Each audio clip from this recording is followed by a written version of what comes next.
Hello प्यारे बच्चों, नमस्कार। कैसे हैं आप सभी? उम्मीद करते हैं कि आप लोग बिल्कुल बढ़िया होंगे, स्वस्थ होंगे, मस्त होंगे और अपने पढ़ाई लिखाई में पूरा का पूरा व्यस्त होंगे। तो प्यारे बच्चों, आज का क्लास काफी ज्यादा महत्वपूर्ण है क्योंकि आज के क्लास में हम लोग क्लास 12th फिजिक्स का जो बाबू 70 जो महत्वपूर्ण ऑब्जेक्टिव क्वेश्चन है ना, उसको हम लोग करने जा रहे हैं। ये जो 70 महत्वपूर्ण ऑब्जेक्टिव क्वेश्चन है आपके फाइनल बोर्ड परीक्षा के लिए काफी ज्यादा महत्वपूर्ण होने वाला है, ठीक है। और इसमें से बहुत सारा ऐसा क्वेश्चन होगा जो आपके फाइनल बोर्ड परीक्षा में डायरेक्ट देखने को मिलेगा। और आज का क्वेश्चन थोड़ा सा टफ है, ठीक है। तो आप लोग क्या करिएगा, कॉपी और पेन लेके बैठिएगा सभी बच्चे। और साथ में आप लोग ये भी बता दीजिए क्या आवाज आप सभी बच्चों के पास अब जा रहा है और वीडियो की क्वालिटी कैसी है। एक बार आप लोग फटाफट से कमेंट करके बता दीजिए। ऐश्वर्या कुशवाहा, चरणजीत चहेता, बहुत बढ़िया। दिव्या, मधु, बहुत अच्छा। सभी बच्चे लाइव आ जाइए। स्टडी ज्योति, बहुत बढ़िया। श्वेता कुमारी, बहुत बढ़िया। सभी बच्चे लाइव आ जाइए क्योंकि आज का क्लास ही बहुत ज्यादा महत्वपूर्ण होने वाला है। आज मजा भी आने वाला है। आज आपका इम्तिहान होगा कि हाँ, आप कितना पढ़े लिखे हैं, कितना पढ़ चुके हैं, क्योंकि क्वेश्चन आज का लाजवाब है। तो सभी बच्चे जल्दी से जल्दी क्या करिए, चैनल को सब्सक्राइब करिए, बेल नोटिफिकेशन कॉल पे दबाइए, लाइक नहीं किए हैं लाइक करिए। व्हाट्सएप ग्रुप में ज्वाइन नहीं हुए हैं, फटाफट से क्या करिए बाबू, व्हाट्सएप ग्रुप में भी आप ज्वाइन हो जाइए। उसके बाद से अगर आप लोग पीडीएफ नोट्स नहीं लिए हैं तो बाबू क्या करिए, फटाफट से आप लोग क्या कर लीजिए, पीडीएफ नोट्स ले लीजिए, ठीक है। जितने भी सारे बच्चे हैं फटाफट से आप लोग क्या करिए कि पीडीएफ नोट्स ले लीजिए।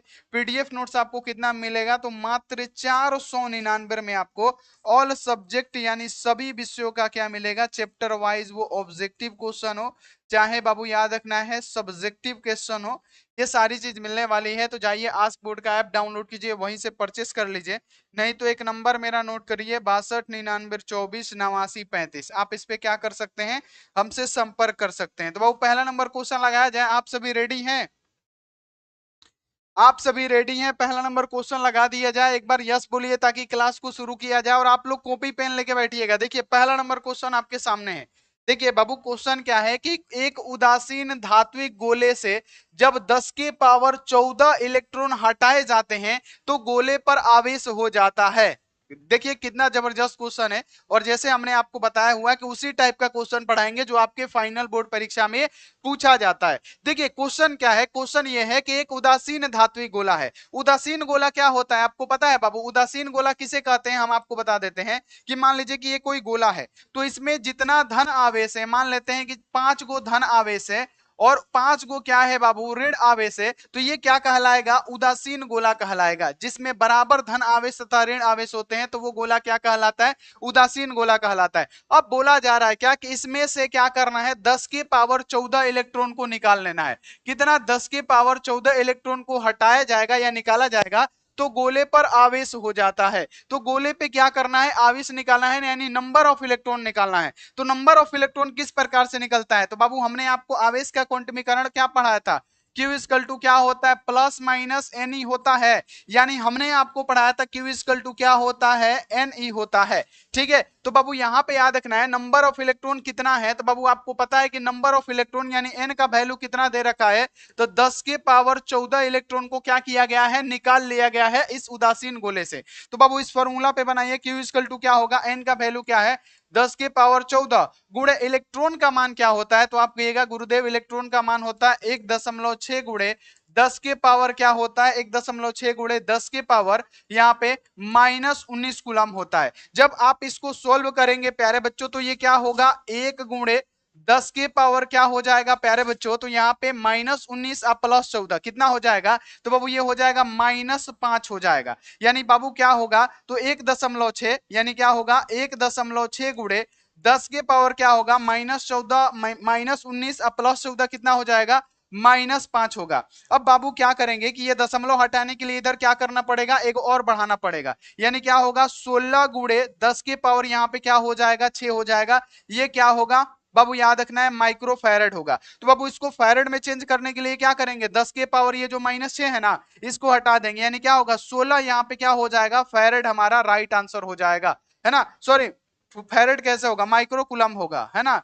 आवेश है ना, माइक्रो कूलम होगा। तो बाबू इसको कितना लिख देंगे, 16 कूलम हम लोग क्या कर सकते हैं, इसको लिख सकते हैं। तो कहीं पे भी आपका आंसर है 16, है ना, सॉरी 16 कूलम लिख सकते हैं। चाहे इसको हम लोग क्या लिख सकते हैं प्यारे बच्चों, इसको हम लोग लिख सकते हैं 16 माइक्रो कूलम, है ना। क्योंकि बाबू याद रखना है माइक्रो कूलम को इसी प्रकार से तो लिखा जाता है ना, माइक्रोकुलम को, यानी यहाँ पे ये कुलम में निकल गया, तो बाबू माइक्रोकुलम को इसी प्रकार से निकाला जाता है। ये तो हमारा कुलम में निकला। फिर से समझिएगा, यहाँ पे थोड़ा सा फिर से समझिए कि बाबू एक उदासीन गोला है जिसमें से क्या किया जा रहा है बाबू, नंबर ऑफ इलेक्ट्रॉन कितना, 10 के पावर 14 निकाला जा रहा है। बाबू आपको पता है क्यू इक्वल टू क्या होता है, एन ही होता है, जिसमें से एन का वैल्यू दे रखा है, क्यू इक्वल टू क्या होगा, एन क्या है, 10 के पावर 14 निकाला जा रहा है। इलेक्ट्रॉन का मान क्या है, 1.6 गुणे 10 के पावर क्या है, -19 कूलम्ब है। ठीक है, 19 कूलम्ब है। तो बाबू जब आप इसको सोल्व करेंगे तो क्यू इक्वल टू क्या होगा, 1.6 गुणे 10 के पावर क्या होगा, -5 हो जाएगा। अब ये दशमलव हटाने के लिए क्या करना पड़ेगा, इधर माइनस में को बढ़ाना पड़ेगा, तो ये क्या होगा, 16 गुणे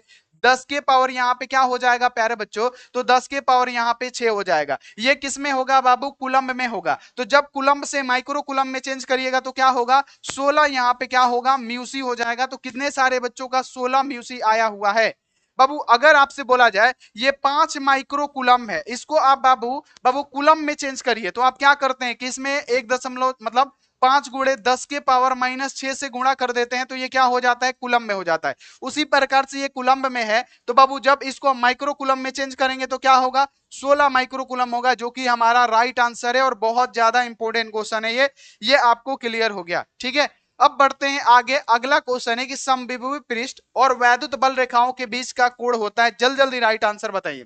समविभवी पृष्ठ क्या होता है, सिंपल सा सबसे पहले समझिएगा कि बाबू वैसा पृष्ठ जिसके जिसके हर बिंदु पे वैद्युत क्षेत्र में उपस्थित है, एक ऐसा पृष्ठ जिसके हर बिंदु पे विभव का मान क्या होता है, एक समान होता है, उसे क्या कहते हैं, समविभवी पृष्ठ कहते हैं। ये मान लेते हैं प्यारे बच्चों क्या है, हमारा समविभवी पृष्ठ है। समविभवी पृष्ठ किसे कहते हैं, वैद्युत क्षेत्र में उपस्थित एक ऐसा पृष्ठ जिसके हर बिंदु पे, अगर इस बिंदु पे विभव 10 वोल्ट है ना, तो हर बिंदु पे क्या होगा, विभव 10 ही वोल्ट होगा, है ना, कितना होगा, 10 वोल्ट होगा विभव। ठीक है, एक बिंदु पे अगर विभव 10 वोल्ट है तो इसके पूरे अंदर में विभव क्या होगा, 10 वोल्ट होगा। और इससे जो वैद्युत बल रेखाएं निकलती है, जो कि हमने आपको पढ़ाया हुआ है, इससे जो वैद्युत बल रेखाएं निकलती है प्यारे बच्चों, वो क्या निकलती है, इससे लंबवत निकलती है, जो कि हमने आपको बहुत अच्छी तरीके से पढ़ाया हुआ है। वैद्युत बल रेखाएं कुछ इस प्रकार से इससे निकलती है, ये आपको ध्यान में रखना है। कुछ इस प्रकार से क्या होता है, चारों तरफ, है ना, ये क्या होता है, चारों तरफ ये बाबू क्या होता है कि ये बल रेखाएं निकलती है, जो कि क्या होता है, 90 डिग्री का कोण बनाता है, जो कि हमने आपको पढ़ाया हुआ है बहुत अच्छी तरीके से, जो कि हमने क्या किया हुआ है, पढ़ाया हुआ है बहुत अच्छी तरीके से। इस पे जो बाबू कोण बनता है वो क्या होता है, 90 डिग्री का होता है, लंब होता है। ठीक है, तो वही आपसे क्वेश्चन पूछा गया है, और इसमें वर्क इक्वल टू क्या होता है, 0 होता है, क्योंकि विभव की मात्रा क्या होती है, 0 होती है। तो वही क्वेश्चन है कि समविभवी पृष्ठ और वैद्युत बल रेखाओं के बीच का कोण होता है। तो समविभवी पृष्ठ और वैद्युत बल रेखाओं के बीच का ये जो कोण है, कितना डिग्री का कोण है, तो सब पे क्या हो रहा है, लंब हो रहा है। जब ये लंब होगा तो कितने डिग्री का कोण होगा, तो आप कहिएगा 90 डिग्री का कोण बनेगा, यानी सी ऑप्शन हमारा क्या हो जाएगा, पूरा का पूरा राइट आंसर हो जाएगा। और ये क्वेश्चन आपके फाइनल बोर्ड परीक्षा के लिए इंपॉर्टेंट है, ध्यान में रखिएगा बाबू।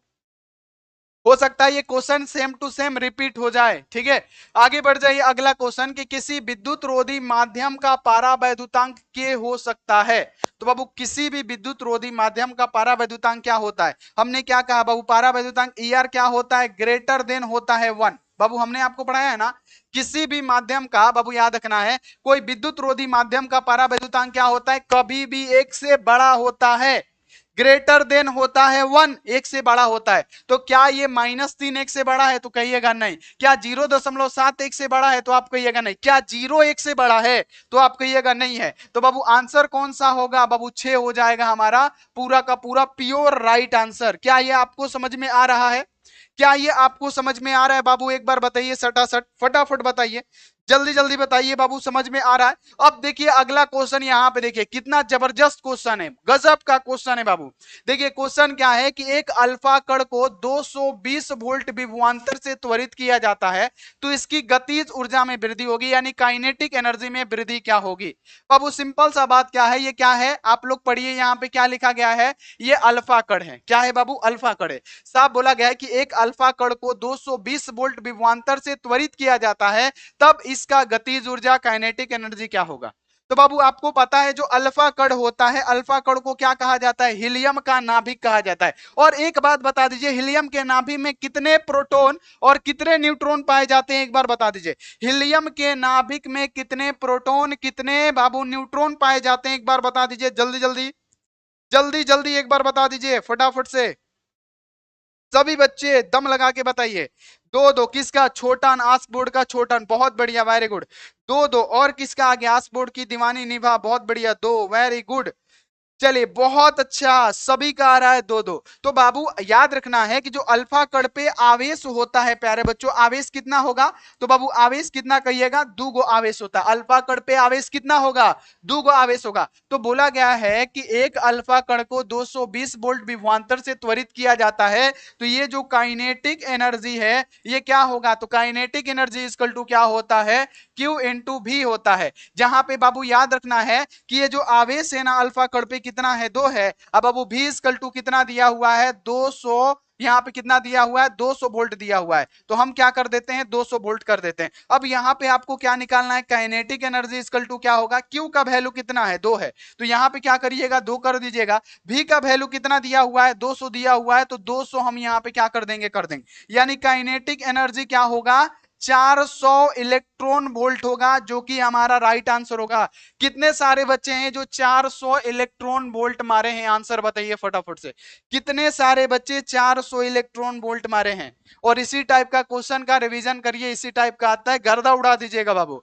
देखिए आगे बढ़ जाइए। अगला कि चुंबकीय क्षेत्र वेक्टर बी में स्थित वेक्टर एम चुंबकीय आघूर्ण वाले धारा पास द्वारा अनुभूत बल आघूर्ण अगर वेक्टर टाउ है तो वेक्टर टाउ का मान क्या होगा? बाबू हमने बल आघूर्ण निकाला था।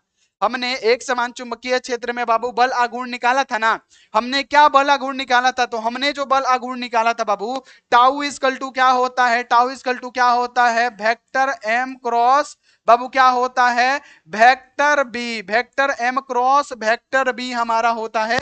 तो क्या ये ऑप्शन है आपके? देखिए आप में, आपके बाबू यहाँ पे ऑप्शन में ये आंसर दिख रहा है। कौन सा ऑप्शन आंसर है? तो बाबू आप कहिएगा यहाँ पे ए ऑप्शन है, और ए ऑप्शन हमारा क्या हो जाएगा? पूरा का पूरा राइट आंसर हो जाएगा, क्योंकि ये क्वेश्चन बाबू पढ़ाया गया प्रश्न है। ठीक है, पढ़ाया गया प्रश्न है, इसको ध्यान में रखिएगा। आगे बढ़िए कि चुंबकीय क्षेत्र का मान घटाने से चुंबकीय सुई का आवर्तकाल क्या होगा? बाबू इसको ध्यान में रखना पड़ेगा ना। अब बहुत सारे बच्चे इसमें तुक्का मारेंगे, बढ़ जाता है, घट जाता है ना, क्या होता है क्या नहीं होता है, अभी आपको पता चल जाएगा कि चुंबकीय क्षेत्र का मान घटाने से क्या करना है बाबू? चुंबकीय क्षेत्र का मान घटाएंगे तो चुंबकीय सुई का आवर्तकाल क्या होगा? तो सिंपल सा हम क्या करते हैं कि बाबू आपको पता होगा कि चुंबकीय क्षेत्र का मान घटाने से जो आवर्तकाल होता है, आवर्तकाल टी, टी इक्वल टू क्या होता है? 2 पाई, है ना, 2 पाई रूट अंडर क्या होता है? आई बटे में क्या होता है? तो आई बटे में क्या होता है प्यारे बच्चों? एम और बी होता है। एम और बी होता है। अगर हम बात करें तो बाबू ये जो आवर्तकाल है टी, ये क्या होगा? व्युत्क्रमानुपाती होगा किसके? तो बाबू चुंबकीय क्षेत्र के। ये चुंबकीय क्षेत्र की बात कर रहा है ना, है ना। बाबू आपको पता होगा आवर्तकाल इक्वल टू क्या होता है? 2 पाई रूट अंडर आई बटे में एम बी होता है। तो चुंबकीय क्षेत्र यानी अगर हम बात करें तो ये जो टी होगा व्युत्क्रमानुपाती होगा ना ये बी का, क्योंकि बटे के नीचे है। तो बोला जा रहा है कि चुंबकीय क्षेत्र का मान घटाने पे तो बाबू हम क्या करेंगे? ये जो चुंबकीय क्षेत्र क्या है? बी है। तो जैसे ही इसका मान घटाएंगे तो ये व्युत्क्रमानुपाती है, तो बाबू क्या होगा? चुंबकीय सुई का ये आवर्तकाल क्या हो रहा है? बढ़ रहा है। तो आंसर क्या करिएगा? बढ़ जाता है और बढ़ रहा है, हमारा क्या होगा? बी ऑप्शन राइट आंसर हो जाएगा। देखिए अपरिवर्तित कैसे रहेगा बाबू? कितना गलत आंसर है, अपरिवर्तित रहेगा। बाबू यहां पे सुनिए कि जो हमारा चुंबकीय क्षेत्र का मान घटाने से चुंबकीय सुई का आवर्तकाल, आवर्तकाल का फॉर्मूला होता है T equal to 2 pi root under I बटे में एम बी होता है। यानी ये जो आवर्तकाल है व्युत्क्रमानुपाती हो रहा है किसके? ये चुंबकीय क्षेत्र के। तो अगर हम चुंबकीय क्षेत्र का मान घटाएंगे तो बाबू क्या होगा? आवर्तकाल बढ़ेगा, क्योंकि जब व्युत्क्रमानुपाती होता है तो उल्टा होता है, और जब समानुपाती होता है तो क्या होता है? दोनों बगल बढ़ाइएगा, एक बगल बढ़ाइएगा दोनों बगल बढ़ेगा। लेकिन व्युत्क्रमानुपाती होगा तो एक बगल घटाइएगा तो एक बगल बढ़ेगा, और एक बगल घटाइएगा तो एक बगल बढ़ेगा। यह आपको ध्यान में रखिएगा। ठीक है ऐश्वर्या, बहुत बढ़िया, वेरी गुड। तो यहाँ पे कौन सा ऑप्शन है? बढ़ता है, राइट आंसर। आगे बढ़िए। ये देखिए ये बहुत ही ज्यादा इंपॉर्टेंट क्वेश्चन है, और इसमें का क्वेश्चन आपके एग्जामों में बाबू पूछा जाता है। क्वेश्चन क्या है कि दो पतले लेंस जिसका फोकस दूरी क्या है? 20 सेंटीमीटर है और -3 सेंटीमीटर है। दो को फोकस दूरी है ना बाबू। यहाँ पे याद रखना है F1 का वैल्यू कितना दे रखा है? 20 सेंटीमीटर दे रखा है, तो हम क्या करेंगे? 20 सेंटीमीटर लिख देंगे। F2 का वैल्यू कितना दे रखा है फोकस दूरी? -30 सेंटीमीटर है, हम -30 सेंटीमीटर लिख देते हैं। दोनों को संपर्क में रखा जाता है तो इसका संयोजन का फोकस दूरी, यानी जब दोनों को मिलाया जाएगा तो इसकी फोकस दूरी क्या होगी। तो इसके लिए बाबू एक सूत्र होता है जो कि आपको याद रखना है। सूत्र क्या होता है, 1 बट्टा में एफ इक्वल टू क्या होता है, 1 बट्टा में F1 प्लस 1 बट्टा में क्या होता है, F2 होता है। मान भरिए, 1 है तो 1, F1 का वैल्यू कितना है 20 है तो 20 बाबू, प्लस है तो प्लस, फिर क्या है बाबू यहाँ पे याद रखना 1 बट्टा में क्या होगा -30 हो जाएगा, क्योंकि F2 का वैल्यू क्या है -30 है। अब बाबू जैसे ही हम इसको सोल्व करेंगे बाबू यहाँ पे ध्यान में रखना है, यानी 1 बट्टा में F इक्वल टू क्या होगा बाबू 1/20, 1/20 है तो 20, अब माइनस प्लस क्या हो जाएगा माइनस, 1 बटे में क्या हो जाएगा 30 हो जाएगा। जब हम इसको सोल्व करेंगे 20-30 का लघुत्तम कितना होगा 60 होगा। अब बाबू यहाँ पे क्या होगा 20×3 = 60, यानी 3 माइनस यहाँ पे क्या होगा 2, यानी क्या होगा 1/60 हो जाएगा। यानी 1/f का वैल्यू क्या हुआ 1/60 आया, यानी जब हम f का वैल्यू निकालेंगे तो कितना आएगा 60 सेंटीमीटर आएगा संयोजन की फोकस दूरी। जब हम दोनों फोकस दूरी को साथ में मिलाएंगे तो मिला के हमारा जो फोकस दूरी आएगा कितना आएगा बाबू, आप क्या कहिएगा 60 सेंटीमीटर आएगा, जो कि हमारा बिल्कुल ही बिल्कुल परफेक्ट राइट आंसर है। तो कितने सारे बच्चे हैं जो 60 सेंटीमीटर राइट आंसर दिए हैं बताइए। और आप लोग ना कॉपी पेन लेके बैठिए प्लीज, मजा आएगा, कॉपी पेन लेके बैठिएगा तभी मजा आएगा, मजा ही मजा आएगा, ठीक है। ये आप लोग ध्यान में रखिएगा, कॉपी पेन लेके बैठिए बाबू, ठीक है।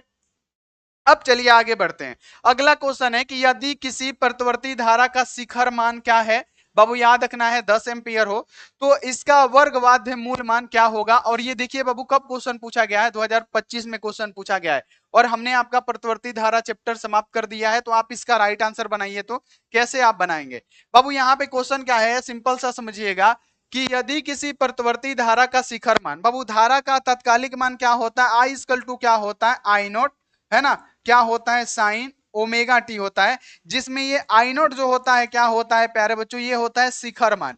इसको क्या बोलते हैं, शिखर मान बोलते हैं। ये आपको पता है ना, इसे क्या कहा जाता है, शिखर मान कहा जाता है। यानी ये आई नोट का वैल्यू कितना दे रखा है, तो कहिएगा आई नोट का वैल्यू दे रखा है कितना 10 एम्पियर। अब आपसे क्या पूछा गया है, वर्ग माध्य मूल मान। अब वर्ग माध्य मूल मान को हम लोग क्या लिखते हैं बाबू, आई आर एम एस, है ना, I R M S. I R M S equal to क्या होता है, आई नोट बटे में क्या होता है √2 होता है। तो बाबू हमको आई आर एम एस निकालना है ना, वर्ग माध्य मूल मान निकालना है। तो आई नोट का वैल्यू यहाँ पे दिया हुआ है ना, आई नोट का वैल्यू कितना दे रखा है, तो बाबू देखिए 10 एम्पियर दे रखा है, तो हम लिख देंगे 10 एम्पियर बटा में क्या है √2 है तो √2। अब क्या करेंगे हम, हर का परिमेयकरण करेंगे, ऊपर भी √2 से गुणा नीचे भी √2 से गुणा करेंगे। तो बाबू ऊपर हमारा क्या हो जाएगा 10 √2, अब बटे में क्या होगा बाबू, जब √2 का √2 से गुणा करिएगा तो क्या होगा, तो ये हो जाएगा प्यारे बच्चों 2। पूछिए क्यों, जब √2 में √2 से गुणा करिएगा क्या होगा √4, और जब √4 का निकालिएगा तो क्या होगा 2 होगा। तो इसीलिए हमने क्या किया यहाँ पे 2 लिख दिया। अब ये यहाँ पे ध्यान रखिएगा बाबू, यहाँ पे बालक कि ये क्या होगा 2 से ये 10 कटेगा 5 बार में, यानी क्या बचेगा बाबू, यहाँ पे याद रखिएगा आई आर एम एस, है ना, I R M S equal to क्या बचेगा, तो हमारा बचेगा 5, है ना, इंटू क्या बचेगा √2। अब क्या करिएगा, ये आई आर एम एस का वैल्यू कैसे निकालिएगा, 5 है तो 5, गुणा है तो गुणा, √2 का मान आपको याद रखना है 1.414, और जब इसको करिएगा तो 7.0, और यहाँ पे कितना आएगा बाबू 7 एम्पियर आएगा। तो ये हमारा क्या हो जाएगा 7.07 एम्पियर हमारा राइट आंसर हो जाएगा। ये आप लोग ध्यान में रखिएगा, कोई भी क्वेश्चन साधारण नहीं है, अब इससे हार्ड आ ही नहीं सकता है। पहली बात, आपके एग्जाम में इससे हार्ड क्वेश्चन पूछा ही नहीं जा सकता है, और हम ऐसा ही क्वेश्चन पढ़ाएंगे। भले जिस बच्चों को समझ में नहीं आता है समझे, जिसको भागना है भागिए, लेकिन हम पढ़ाएंगे इसी टाइप का क्वेश्चन, ठीक है बाबू, ध्यान में रखिएगा, हम पढ़ाएंगे इसी टाइप का क्वेश्चन, ठीक है, क्योंकि बाबू फाइनल बोर्ड परीक्षा में इसी टाइप का क्वेश्चन आता है ना। ठीक है, क्लियर हो गया। एक बात बताइए, Priyanka power of passport, Shweta बहुत बढ़िया, क्लियर हो गया। सिंपल सा बाबू, सिंपल सा सुनिए कि यदि किसी प्रतिवर्ती धारा का शिखर मान, बाबू सबसे पहले प्रतिवर्ती धारा का तत्कालिक जो मान होता है बाबू, प्रतिवर्ती धारा का तत्कालिक मान क्या होता है, आई इक्वल टू क्या होता है आई नोट साइन ओमेगा टी होता है, जैसे हमने पढ़ाया। और ये आई नोट क्या होता है, शिखर मान होता है, और शिखर मान यानी आई नोट इक्वल टू कितना दिया है 10 एम्पियर दिया है। तब बोला जा रहा है साफ साफ देखिए कि वर्ग माध्य मूल मान क्या होगा। तो बाबू वर्ग माध्य मूल मान को हम लोग आई आर एम एस से सूचित करते हैं। तो बाबू I R M S equal to क्या होगा, ध्यान में रखना है, आई नोट बटे √2 होगा, और आई नोट का वैल्यू कितना है 10 है, √2 है तो √2 है। जब इसको सोल्व करेंगे तो आपने 10वां में पढ़ा होगा हर का परिमेयकरण, हम क्या करेंगे हर का परिमेयकरण कर देंगे, तो ऊपर में 10 √2 हो जाएगा और इसका क्या हो जाएगा √4 होगा। √4 को निकालिएगा तो क्या बचेगा 2 बचेगा। अब 2 से ये 10 कितना बार में कटेगा 5 बार में, यानी 5 √2 होगा। √2 का वैल्यू याद रखिएगा 1.414। जब गुणा करिएगा तो क्या होगा 7 दशमलव यहाँ पे 07 एम्पियर होगा। और ये देखिए कब पूछा गया है, तो 2025 के एग्जाम में पूछा गया है। ये आप लोग ध्यान में रखिएगा, है ना, ये आप लोग ध्यान में रखिएगा। ठीक है बाबू, क्लियर हो गया। एक बात बताइए, पहली बात बताइए, क्लियर हो गया। चले क्लियर क्लियर क्लियर, बहुत बढ़िया, वेरी गुड। चलिए अब आगे बढ़ जाइए। अगला अगला क्वेश्चन है कि किसी एलसीआर परिपथ में अनुनाद की स्थिति में आरोपित वोल्टेज तथा धारा के बीच का कलांतर होता है। कितना अच्छा क्वेश्चन है कि किसी एलसीआर परिपथ, तो बाबू हमने आपको क्या पढ़ाया, एलसीआर परिपथ क्या होता है, वैसा प्रतिवर्ती धारा परिपथ जिसमें श्रेणी क्रम में क्या एक प्रेरकत्व तो जुड़ा हो, फिर एक संधारित्र, उसके बाद से एक प्रतिरोध जुड़ा होता है। इसको हम लोग क्या कहते हैं बाबू, एलसीआर परिपथ कहते हैं। ये आप लोगों ने पढ़ा है, ये एल हो गया और ये सी हो गया और ये आर हो गया। इस प्रकार के परिपथ को हम लोग एलसीआर परिपथ कहते हैं। अब बाबू यहाँ पे पूछा जा रहा है क्या कि अनुनाद की स्थिति, तो अनुनाद की स्थिति हमने आपको पढ़ाया हुआ है ना। अनुनाद किसे कहते हैं कि जब बाबू प्रेरकीय प्रतिघात बराबर हो जाता है धारतीय प्रतिघात के, यानी बाबू क्या होता है एक्सएल बराबर हो जाता है बाबू जब एक्सी के, तो उस स्थिति को हम लोग क्या कहते हैं, तो बाबू एलसीआर परिपथ का अनुनाद का स्थिति कहते हैं। इसमें जो होता है जेड बराबर हो जाता है किसके, आर के, जो कि हमने आपको पढ़ाया हुआ था। तो इसमें बोला जा रहा है वोल्टेज तथा धारा के बीच का जो कलांतर होता है, इसमें कलांतर देखा ही नहीं जाता है, क्योंकि जब धारतीय प्रतिघात क्या हो जाता है प्रेरकीय प्रतिघात के बराबर हो जाता है, चाहे प्रेरकीय प्रतिघात धारतीय प्रतिघात के बराबर हो जाए, उस स्थिति को क्या कहते हैं, अनुनाद की स्थिति कहते हैं। और इसमें क्या होता है, वोल्टेज और धारा के बीच का जो फाई का मान होता है ना, फाई इक्वल टू कितना होता है, 0 होता है, कलांतर इसमें 0 होता है। तो यहां पे आंसर क्या करिएगा, 0 कलांतर मारिएगा, जो कि आपका 100% क्या होगा, राइट आंसर हो जाएगा, है ना। बाबू एकदम कॉन्सेप्ट के साथ पढ़िए, भले लेट हो लेकिन कॉन्सेप्ट के साथ पढ़िएगा तो कुछ भी नहीं छूटेगा। अब देखिए क्वेश्चन क्या है कि एक चौक कुंडली का स्वप्रेरकत्व तो 5 हेनरी है ना। अब इससे बहती धारा क्या है बाबू, 2 एम्पियर प्रति सेकंड की दर से बढ़ रही है। तो चौक कुंडली का प्रेरित विद्युत वाहक बल क्या होगा, तो बाबू प्रेरित विद्युत वाहक बल को हम ई से सूचित करते हैं। ई इक्वल टू क्या होता है, -L डी बटे क्या होता है, dt होता है, जो कि हमने आपको पढ़ाया हुआ है। अब बाबू यहां पे ध्यान में रखना है कि इसमें L का मतलब क्या होता है, स्वप्रेरक। तो L इक्वल टू कितना दे रखा है, 5 हेनरी दे रखा है।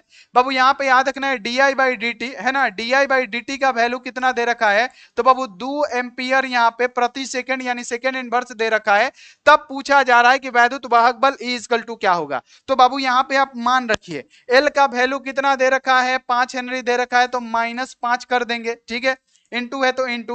अब di/dt का मान कितना दिया हुआ है बाबू, तो याद रखना है 2 एम्पियर प्रति सेकंड, तो यहां पे क्या कर देंगे 2 एम्पियर प्रति सेकंड। जब इसको सोल्व करेंगे तो क्या होगा -10, और यहां पे क्या होगा बाबू, विभवांतर को मतलब विद्युत वाहक बल को किसमें मापते हैं, वोल्ट में मापते हैं। तो कितना राइट आंसर आया एक बार बता दीजिए, -10 वोल्ट आया हुआ है राइट आंसर। तो आप कहिएगा बिल्कुल, तो ये -10 वोल्ट जो होगा ना आपका पूरा का पूरा प्योर राइट आंसर हो जाएगा। कितना हो जाएगा, -10 वोल्ट पूरा का पूरा राइट आंसर हो जाएगा। ध्यान में रखिएगा इस बात को, ठीक है बाबू। चलिए बहुत बढ़िया। अब आगे बढ़ जाते हैं अगला कि एलआर परिपथ का शक्ति गुणांक क्या होता है। एक बार आंसर बताइए, क्योंकि हम ये पढ़ा चुके हैं, अभी तो मजा आएगा ना। एलआर परिपथ का शक्ति गुणांक बताइए, जल्दी जल्दी, रुकिए थोड़ा सा, हम यहाँ पे फैन चालू कर ले, बहुत गर्मी है। चलिए अब बाबू यहाँ पे आप बताइए, अगर हम आपसे पूछना चाहे एलआर परिपथ का शक्ति गुणांक क्या होता है, और शक्ति गुणांक को किससे मापा जाता है, तो आप कहिएगा शक्ति गुणांक को गुरुजी कॉस फाई, है ना, कॉस फाई क्या होता है, शक्ति गुणांक। लेकिन हमने आपको क्या पढ़ाया था कि एलआर परिपथ का प्रतिबाधा यानी इंपीडेंस क्या होता है, तो हमने पढ़ाया था कि जेड इक्वल टू क्या होता है, रूट अंडर, है ना, आर स्क्वायर प्लस क्या होता है, omega square into L square होता है। बाबू हमने आपको पढ़ाया था एलआर परिपथ का प्रतिबाधा, निकाल के बताया था ना, प्रूफ किया था ना। अब बोला जा रहा है कि इसका शक्ति गुणांक निकालिए, इसका कॉस फाई का मान निकालिए। क्या बोला गया है, शक्ति गुणांक यानी कॉस फाई निकालिए। तो कॉस फाई इक्वल टू क्या होता है, आर बटे में जेड होता है। क्या होता है? आर बटे में जेड। तो यहां से अगर आप कॉस फाई निकालेंगे शक्ति गुणांक, तो ऊपर में आर है तो आर, और जेड का वैल्यू कितना है? तो आर स्क्वायर, यहाँ पे क्या करिएगा? रूट अंडर, यहाँ पे करिएगा आर स्क्वायर प्लस यहाँ पे क्या हो जाएगा? Omega square into L square. तो ये ऑप्शन आपके सामने कहीं दिख रहा है? देखिए तो फटाफट बताइए, ये ऑप्शन आपके सामने कहीं दिख रहा है? आर बटे में क्या होगा? Root under R square plus omega square into L square, है ना बाबू? कहां पे है? तो देखिए सी ऑप्शन में है ना? Omega square into L square, ये हमारा क्या है प्यारे बच्चों? एलआर परिपथ का शक्ति गुणांक है, ना कि प्रतिबाधा। अगर प्रतिबाधा पूछेगा तो क्या होगा? प्रतिबाधा क्या होगा प्यारे बच्चों? ये हमारा हो जाएगा Z equal to R square plus omega square into L square. लेकिन शक्ति गुणांक पूछा है तो इस फॉर्मूला पे रखिए और आपका राइट आंसर आ गया, है ना? रटने रटाने वाला कोई भी काम हमारे पास नहीं है। आगे बढ़िए कि प्रतिबाधा का मात्रक क्या है? प्रतिबाधा का मात्रक क्या होता है? तो बाबू प्रतिबाधा का मात्रक, प्रतिबाधा एक प्रकार का क्या होता है? प्रतिरोध होता है। प्रतिबाधा का मतलब क्या? प्रतिरोध। अब प्रतिरोध का मात्रक क्या होता है? ओम। कहीं पे भी ओम आपको दिख रहा है तो फटाक से क्या करिए? ओम राइट आंसर कर दीजिए। तो बताइए किन किन बच्चों का ओम आया हुआ है? बहुत बढ़िया, वेरी गुड। अब बाबू एक क्वेश्चन यहाँ पे हम पूछ रहे हैं मौखिक, और आपको क्या करना है? पूरा लिख के आंसर देना है, पूरा लिख के आंसर देना है। पूरा लिख के जो भी बच्चा पहले आंसर देगा उसका नाम बोर्ड पे लिखा जाएगा, ठीक है? रेडी रहिएगा आप लोग, है ना? अगर हम आपसे पूछे कि अन्योन प्रेरण का मात्रक क्या होता है, जल्दी जल्दी बताइए। अन्योन प्रेरण का मात्रक क्या होता है? फटाफट से जल्दी जल्दी क्वेश्चन पूछ दिया गया है, आपको लिख के आंसर देना है। जल्दी जल्दी जल्दी, अभी तक देख रहे हैं किसी का नहीं आया। देखिए किसका आया सबसे पहले? मनु कुमार का आया हुआ है हेनरी, बहुत बढ़िया। उसके बाद से श्वेता का ओम आया हुआ है। सबसे पहले आया हुआ है मनु कुमार का, तो यहाँ पे मनु बाबू का नाम लिख देते हैं, मनु जी, बहुत अच्छा। मनु कुमार है तो मनु कुमार जी का क्या किए हम? नाम लिख दिए। इन्होंने क्या बताया था? हेनरी बताया था, बिल्कुल राइट आंसर है, हेनरी आपका सही आंसर होगा। उसके बाद किसका आया? अभिनंदन रॉय का दूसरे नंबर पे आया हुआ है। फिर रिजवाना का आया हुआ है। उसके बाद से किसका आया है? शिवम का आया हुआ है। मुन्ना कुमार का आया हुआ है। रोशनी गुप्ता का आया हुआ है। बहुत अच्छा, वेरी गुड। सभी बच्चों का आ रहा है हेनरी, मिस सुहानी, श्वेता, बिक्की, नेहा, विशाल, बहुत अच्छा, वेरी गुड। सभी बच्चे इसी प्रकार से आंसर देते रहिए। अगला क्वेश्चन है कि एक पूरे चक्र में प्रतिवर्ती धारा का मध्यमान क्या होता है? मध्यमान को ही हम लोग औसत मान भी कहते हैं। तो एक पूरे चक्र में ये बाबू क्या है? हमारा प्रतिवर्ती धारा का ये क्या है? एक चक्कर है। तो एक पूरे चक्र में बाबू बीच का मान हमने क्या बतलाया था? तो एक पूरे चक्र में प्रतिवर्ती धारा का औसत मान हमने निकाला था कितना? शून्य निकाला था। तो कितने सारे बच्चे हैं जो शून्य मारेंगे? कितने सारे बच्चे हैं जो शून्य आंसर देंगे? फटाफट से राइट आंसर बताइए। शून्य, शून्य हमारा राइट आंसर होगा।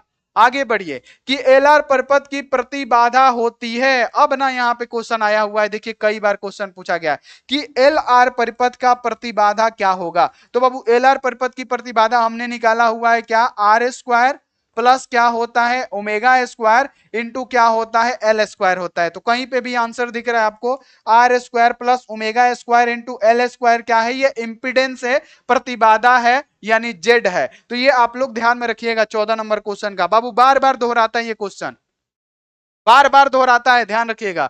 अगला क्वेश्चन है कि यदि प्रतिवर्ती धारा और विद्युत वाहक बल के बीच का कलांतर क्या हो? फाई हो, तो बाबू बोला जा रहा है कि शक्ति गुणांक का मान क्या होगा? तो देखिए प्रतिवर्ती धारा और विद्युत वाहक बल के बीच का कलांतर फाई होता है, उसे हम लोग कहते हैं कॉस फाई। कॉस फाई कहते हैं, बहुत बार क्वेश्चन आया हुआ है। तो कॉस फाई कहां पे है? तो बाबू आप कहिएगा डी ऑप्शन में है, और ये डी ऑप्शन हमारा क्या होगा? राइट आंसर हो जाएगा। अब ये क्वेश्चन का राइट आंसर दीजिए कि प्रतिवर्ती धारा के मूल मध्य वर्ग मान और इसके शिखर मान का अनुपात क्या होगा? बहुत अच्छा क्वेश्चन है ये, ध्यान में रखिएगा। अगर हम आपसे बोले कि प्रतिवर्ती धारा के वर्ग माध्य मूल मान, बाबू वर्ग माध्य मूल मान क्या होता है? आप कहिएगा आईआरएमएस, है ना? आईआरएमएस को हम लोग क्या कहते हैं? वर्ग माध्य मूल मान। ये क्या होता है प्यारे बच्चों? आई नोट बटे में क्या होता है? √2 होता है। अब बोला जा रहा है शिखर मान, शिखर मान को हम लोग क्या लिखते हैं? आई नोट लिखते हैं। तो बाबू प्रतिवर्ती धारा का वर्ग माध्य मूल मान और शिखर मान का अनुपात बोला गया है, तो प्रतिवर्ती धारा का वर्ग माध्य मूल मान क्या होता है? तो आई नोट बटे में